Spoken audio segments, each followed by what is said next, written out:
বিরতির পর আবারও ফিরে এলাম আমাদের প্রিয় মুখ ফাল্গুনী হামিদ আপার কাছে। আপা, আমাদের শ্রদ্ধেয় স্যার হামিদ স্যার, যার সঙ্গে আপনি এতটা বছর সুখে দুঃখে জীবন কাটিয়ে এলেন, তার সম্পর্কে প্রায় 40 বছর। হ্যাঁ, তিনি আপনার চোখে কেমন? তার সম্পর্কে আপনি 3টা প্রিয় গুণ এবং 3টা অপ্রিয় গুণ বলবেন। তিনি আসলে কেমন মানুষ সেটা বলা, আমি কি বলবো, দেশের লোক বলে। তিনি আমাদের বাংলাদেশে, এটা যদি বলি খারাপগুলো আগে বলি না, বাংলাদেশের প্রেক্ষাপটে তিনি একটি অচল মানুষ। কারণ সহজ সরল সাধারণ মানুষ। না, আমি অচল মানুষ বলেছি। অচল মানুষ বলার ব্যাখ্যা করি, সেটা হচ্ছে তিনি ঘুষ খেতে পারেন না। তিনি সমাজের মানুষের সাথে মুখে এক মনে এক বলে চলতে পারেন না। তিনি ওই 2 নম্বরই রাজনীতি করতে পারেন না, তো যেটা বাংলাদেশে চলে না, তা সেগুলো তিনি করেন। তার মানে বাংলাদেশের জন্য তিনি একজন অচল মানুষ। আর সংসারের প্রতি বহিমিয়ান মানুষ। সংসার তিনি খুব একটা ভালোবাসেন কিনা জানি না, তবে সংসার করেন না। সংসার আমিই করি, তিনি সেখানে আসেন, থাকেন, খান, এরকম। আর সন্তানদের ভীষণ ভালোবাসেন, কিন্তু সন্তানরা বুঝতে পারে না, আমি বুঝতে পারি। মাঝে মাঝে ওদেরকে যখন বলি যে হ্যাঁ, তোর বাবা তোদের খুব এই ব্যাপারটা খুব বলছিল, খুব ভালোবাসে, তুমি না মিথ্যে কথা বলো না আমাদেরকে, বাবা কোনো ভালোবাসে না, ভালোবাসলে তুমিই বাসো। তা আমি হামিদকে গিয়ে বলি যে ছেলে মেয়েদেরকে যে খুব ভালোবাসো সেটা প্রমাণ করতেও পারো না, তো তুমি কিরকম অচল মানুষ। আর ভালো মানুষ যেটা, মানে প্রশংসা যেটা, সেটা হচ্ছে ও অসাধারণ একজন ভালো মানুষ, যে মানুষটাকে অসম্মান করা যায় না, খুব চেয়েও অসম্মান করা যাবে না। কেউ যদি মনে করে যে ওকে এখন আমি এমন আক্রমণ করব যে ওকে আমি মানে একেবারে ধুলোয় মিশিয়ে দেবো, সেই ধুলোয় মিশিয়ে দেওয়ার টপিকসই পাওয়া যাবে না। এরকম ভালো মানুষ। অসৎ কাজ করে না, নিজের যতটুকু আছে সেগুলো পারলে সবাইকে দিয়ে দেয়। এবং আমার সঙ্গে যে ওর বিয়ে হয়েছে, আমি ও এক ধর্মের মানুষ নই, কিন্তু আমি কোনোদিন এটা টের পাইনি, এবং আমার পরিবারে এটা নিয়ে কোনো দিন কোনো অশান্তিও হয়নি। ও কোনোদিন বলেনি যে এখানে ওর কোনো আফসোস আছে। আমার নেই এ কারণে, সেটা হচ্ছে যে ওর মতন, আমি বললামই, ওর মতন মানুষই দেখিনি। ধর্ম নিয়ে ওর কোনো বাড়াবাড়ি নেই, এবং নিজে ধর্মের প্রতি খুব একটা আকৃষ্টও না, কাজে আমার তো সমস্যা হয়নি, তবে ওরও হয়নি। স্যারকে দেখলে আমার প্রথম যেটা মনে হয়, একদম সরল একটা মাটির মানুষ। অত সরল আর মাটির মানুষ না যেটা দেখলে মনে হয়, কারণ চেহারাটা ভালো, তো চেহারা ভালো যাদের, তাদেরকে খুব সহজ সরল এবং সুন্দর মানুষ মনে হয়, কিন্তু অত সহজ সরল মাটির মানুষ নয়। তবে ওই যে বলছিলাম আমি, যে সমাজে অচল মানুষ, কারণ এই সমাজে আমি একটা খুব স্ট্রেট একটা কথা বলি, হামিদ এখনো 21শে পদক পায়নি। আমি মাঝখানে ওকে বলছিলাম যে মাঝে মাঝে দেশ ছেড়ে চলে যেতে ইচ্ছা করে। যারা তোমার হাত ধরে নাটক করেছে, যারা তোমার শিষ্যের মর্যাদায় আছে, তারা যদি 21শে পদক পায়, আর তাদেরকে তুমি এনেছো, তুমি শিখিয়েছো, তুমি তাদের গুরু, অথচ তুমি এখনো 21শে পদক পাওনি, তো এটা স্বাধীনতা পদকও পাওনি কেন? অথচ তোমার সঙ্গে যারা নাটক করেছে তারা তো সবাই 21শে পদক পেয়ে গেছে, কিন্তু তুমি পাওনি কেন? তুমি কি বোঝো কেন পাওনি? তো সে বলছে কি কারণে পাইনি? কারণ তুমি ইয়ে করতে জানো না, তুমি এটার সিস্টেমটা কি, পেতে হলে কি করতে হয় সেটা তুমি জানো না, সেজন্য তুমি করনি এবং সেজন্য পাওনি। তা তুমি এই না পাওয়াটা আমার জীবনে একটা অসম্ভব কষ্টের স্মৃতি।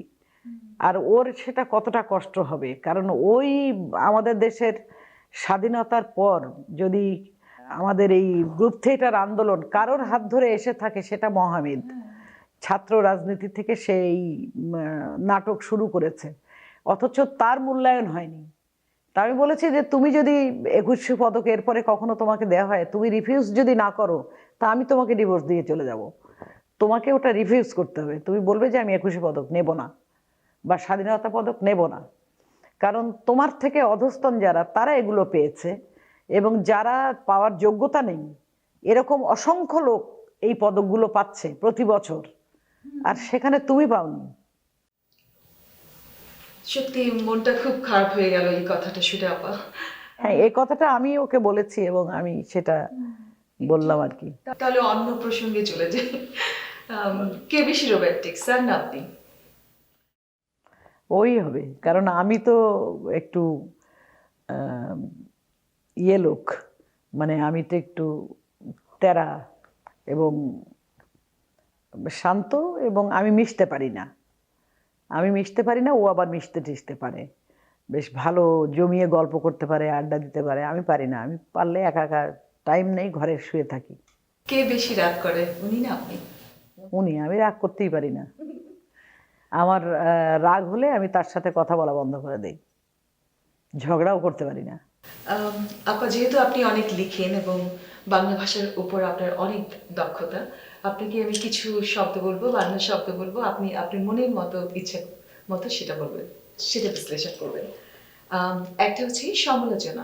সমালোচনা দুরকম হয়। একটা হচ্ছে যে যখন মানুষের ভালো দিক এবং মন্দ দিক দুটোকে তুলে ধরে যখন আমরা কথা বলি, তখন সেটা সমালোচনা হয়ে যায়। আর যখন কারোর এক পক্ষে প্রশংসা করি, সেটা আর সমালোচনা হয় না, সেটা ভালোচনা হয়ে যায়। তো সেই সমালোচনা বলতে গেলে তাহলে বলতে হবে ভালো এবং খারাপ দুটো দিককে আমি তুলে যখন আলোচনা করছি।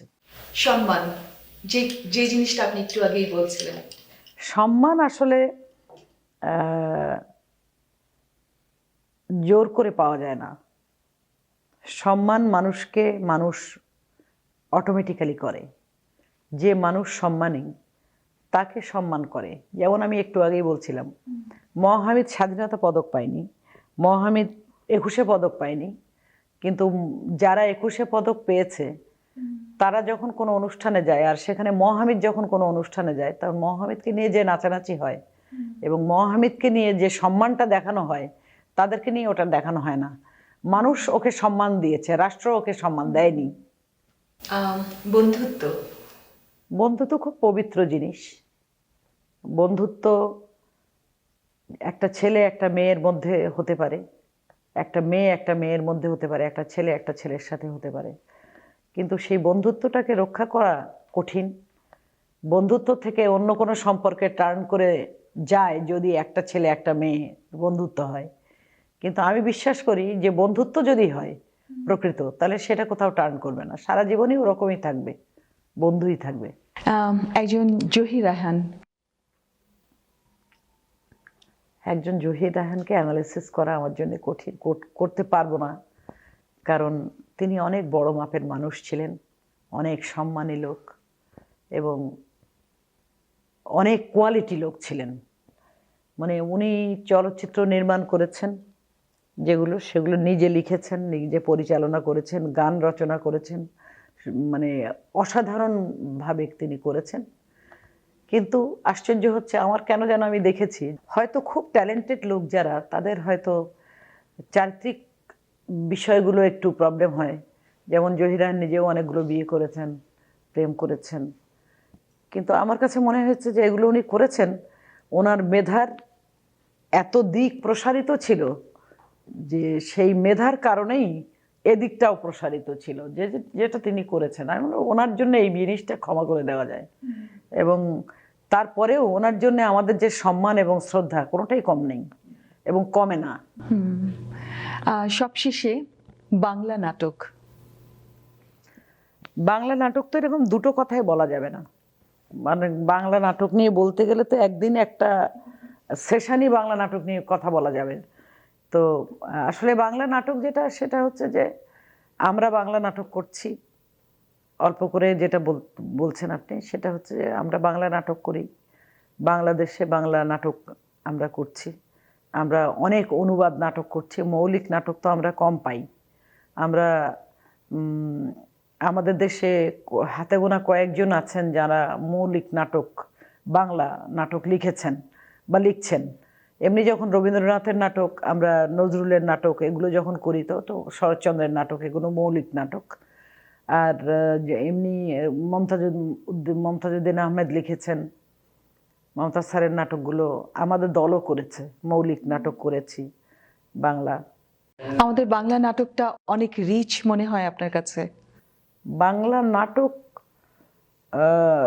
তো লেখা হয়েছে কম, বাংলা নাটক লেখা হয়েছে কম। রিচ, নাটকটাকে রিচ করার জন্যে আমরা অনেক অনুবাদ নাটককে বাংলায় নাট্যরূপ করেছি, মানে রূপান্তর করা হয়েছে, ভাষান্তর না শুধু, রূপান্তরও করা হয়েছে, ক্যারেক্টারাইজেশনটাও আমরা চেঞ্জ করেছি। প্রচুর নাটক আমাদের এরকম করা হয়েছে। আমি ওই যেগুলো বলছিলাম আমাদের দলের নাটক, যেমন হাওয়ার্ড ফার্স্টের স্পার্টাকাস, বাদল সরকার করেছেন স্পার্টাকাস নাটকটার নাট্যরূপ, ওটাকে উনি বাংলা করেছেন এবং বাংলা নাট্যরূপ করেছেন আমাদের মতন করে, তো প্রেক্ষাপটে।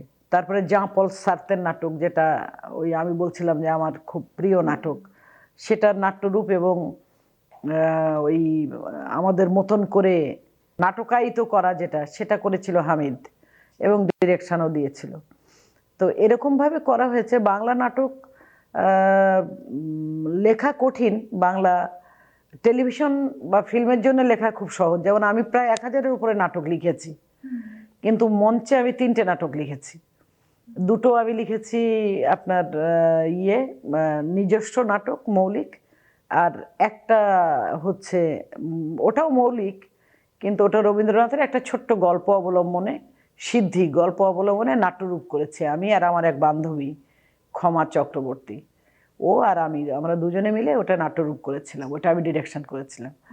তো আসলে নাটক, যত টেলিভিশনে এত নাটক লিখতে পারি, এত উপন্যাস লিখতে পারি, কিন্তু যখন একটা নাটক লিখতে বলা হয়, নীলদর্পণের মতন একটা নাটক লেখা, তাই না, দীনবন্ধু মিত্র লিখেছিলেন, এরকম অসাধারণ নাটকগুলো তো লেখা খুব কঠিন। কাজে বাংলা নাটক আমাদের সমৃদ্ধ, আমি বলবো অবশ্যই, কিন্তু আরো সমৃদ্ধির জন্য আমরা অনুবাদ নাটককেও আমরা অভিনয় করি আজকাল। আপা, সবশেষে আমাদের নন্দন টিভির জন্য এবং আমাদের কানাডার দর্শকদের জন্য কিছু বলবেন? কানাডার দর্শকের, প্রথমে তো কানাডার উপস্থাপিকাকে আমার বলতেই হয় যে উনি এত তথ্য আমার সম্পর্কে কিভাবে আবিষ্কার করেছেন আমি জানি না। তো উনি যে তথ্য জানেন, যেগুলো আমার কাছে তুলে ধরলেন, আমি বাংলাদেশের টেলিভিশনে যখন আমি ইন্টারভিউ দেই, এতগুলো তথ্য তারা দিতে পারে কিনা আমি সেটা জানি না। অনেকেই পারে, গবেষণা করে, কারণ আমি খুব বলেছি আগেই প্রচার বিমুখ। তো যাই হোক, কানাডার দর্শকের জন্য আমি যেটা বলতে চাই সেটা হচ্ছে যে কানাডায় প্রচুর বাঙালি আছে। আমাকে যারা আমন্ত্রণ জানিয়ে নিয়ে এসছে এখানে, কানাডা বাংলাদেশ সলিডারিটি, ওনারা এখানে আমাকে এনেছেন এবং এই প্রথম আমি কানাডা এসেছি। বাংলাদেশের বইমেলা আমরা দেখেছি এবং এখানেও আমি এসে যে বইমেলাটা দেখলাম, এছাড়া এখানে একটা বঙ্গবন্ধু কর্নার ওপেন করা হলো। আমি বাংলাদেশে বঙ্গবন্ধু সাংস্কৃতিক জোটের কেন্দ্রীয় এক্সিকিউটিভ প্রেসিডেন্ট, তো ওটার ওপেনিং আমি করলাম। এটাও ওনাদের একটা ছিল, মানে পার্ট ছিল। আপনাদের প্রধানমন্ত্রী জাস্টিন ট্রুডো, তিনি তো, আমি এমন একজন মহানুভব প্রধানমন্ত্রী দেখলাম কানাডার, তিনি বয়সে তরুণ, তিনি দেখতে নায়কদের মতো, এবং তিনি মানুষের প্রতি মানুষের যে দরদ, সেটার একটি প্রকৃষ্ট উদাহরণ তিনি। কারণ আমি দেখেছি যে একটি কমিউনিটি যখন একটা অনুষ্ঠান করে, সেই কমিউনিটির অনুষ্ঠানের একটি সুভিনিয়ারে তার বাণী থাকে, এবং সেটা প্রবাসী হয়তো আমাদের বাংলাদেশের ছেলে মেয়েরাই করেছে। তো এটা তো একটা অসাধারণ ব্যাপার। আমি বলবো যে শুধু তো বাঙালিরা বাংলাদেশ থেকে লোক আর কানাডায় আসে না, বহু দেশ থেকে, ইন্ডিয়া থেকে আসে, আরও সমস্ত দেশ থেকেই মানুষ আসে, এবং তাদের সবার জন্যে তার দরজা মনে হয় তিনি খুলে রেখেছেন। একটা মহানুভব ব্যক্তি, আমি অবশ্যই তাকে আমার সম্মান জানাই, কুর্নিশ জানাই, এবং আমি মনে করি যে কানাডার ভাগ্য যে এরকম একজন মহানুভব প্রধানমন্ত্রী আপনারা পেয়েছেন। তার জন্য আমার শুভকামনা রইল। নন্দন টিভিকে আমার অনেক ধন্যবাদ। সুদূর কানাডায় টরন্টোতে বসে তারা যে একটি টেলিভিশন তৈরি করেছেন এবং সেই টেলিভিশনে অনেক অনুষ্ঠান তারা শুরু করতে যাচ্ছেন। তারা বড় স্টুডিও করেছেন, আমি দেখেছি অনেক প্রফেশনাল স্টুডিওর মতন। অনেকেরই এরকম নেই আমাদের দেশের বড় বড় চ্যানেলগুলোতেও। আমি প্রত্যাশা করি যে আপনারা একটা পূর্ণাঙ্গ টেলিভিশনের রূপ নিয়ে সামনে এগিয়ে আসুন। পূর্ণাঙ্গ টেলিভিশন বলতে আমি বোঝাচ্ছি একটি টেলিভিশনে গান হয়, নাচ হয়, আলোচনা হয়, খবর হয়, নাটক হয়, অনেক কিছু হয়, মানে সব সংস্কৃতির সকল বিষয় নিয়ে আপনারা কাজ করুন এবং করে আপনারা এই টেলিভিশনটা একটা এমন জায়গায় নিয়ে যান যে আমাদের দেশের চ্যানেলগুলো আমরা যেন মুখে বলি যে নন্দন টিভির প্রোগ্রাম দেখো, কেমন প্রোগ্রাম করছে।